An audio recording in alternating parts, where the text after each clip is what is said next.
மயிலாடுதுறை கூரை நாடு திருமஞ்சன வீதியைச் சேர்ந்தவர் பாலாஜி, வயது 53. இவர் மயிலாடுதுறை காமராஜர் பேருந்து நிலையம் அருகில் பிரிட்ஜ் ஏசி உள்ளிட்ட மின்சாதன பொருட்கள் பழுது நீக்கும் கடை நடத்தி வருகிறார்.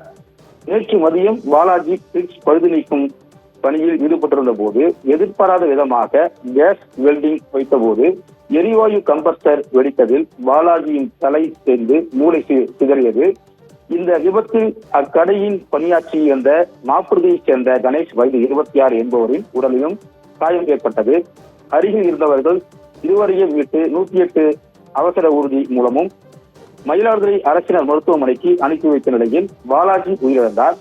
கணேஷ் தீவிர சிகிச்சை பிரிவில் நெஞ்சு, வயிறு உள்ளிட்ட பல்வேறு பகுதிகளில் 15க்கும் மேற்பட்ட தையல்கள் போடப்பட்டு மேல் சிகிச்சைக்கு தஞ்சாவூர் மருத்துவக் கல்லூரிக்கு மருத்துவமனைக்கு அனுப்பிக்கப்பட்டார்.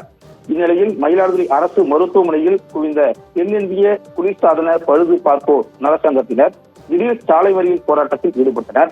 பாதிக்கப்பட்ட தொழிலாளருக்கு 15க்கும் மேற்பட்ட தையல்கள் போடப்பட்ட நிலையில் வயிற்றில் இரத்த கசிவு இருப்பதாக மருத்துவமனையில் கூறியும் உரிய பரிசோதனை செய்யாமல் இரும்பு துண்டை வயிற்றில் இருந்து அகற்றாமல் தையல் போட்டு மேல் சிகிச்சைக்கு அனுப்பிவிட்டதாகவும் தஞ்சை மருத்துவக் கல்லூரி மருத்துவமனையில் 2 இன்ச் இரும்பு துகள்களை வயிற்றிலிருந்து அகற்றியதாகவும் குற்றம் சாட்டி அலட்சியமாக செயல்பட்ட மயிலாடுதுறை அரசு மருத்துவமனை நிர்வாகத்தை கண்டித்தும் மருத்துவமனையில் அடிப்படை வசதிகளை உடனடியாக ஏற்படுத்தி தந்து மருத்துவர்களை நியமித்து உயிரிழப்புகளை தடுக்க கோரி மாநில பொதுச் செயலாளர் சிவக்குமார் தலைமையில் சங்கத்தினர் மருத்துவமனை அருகே மயிலாடுதுறை கும்பகோணம் பிரதான சாலையில் சாலை மறியல் போராட்டத்தில் ஈடுபட்டு கண்டனத்தை பதிவு செய்தனர்.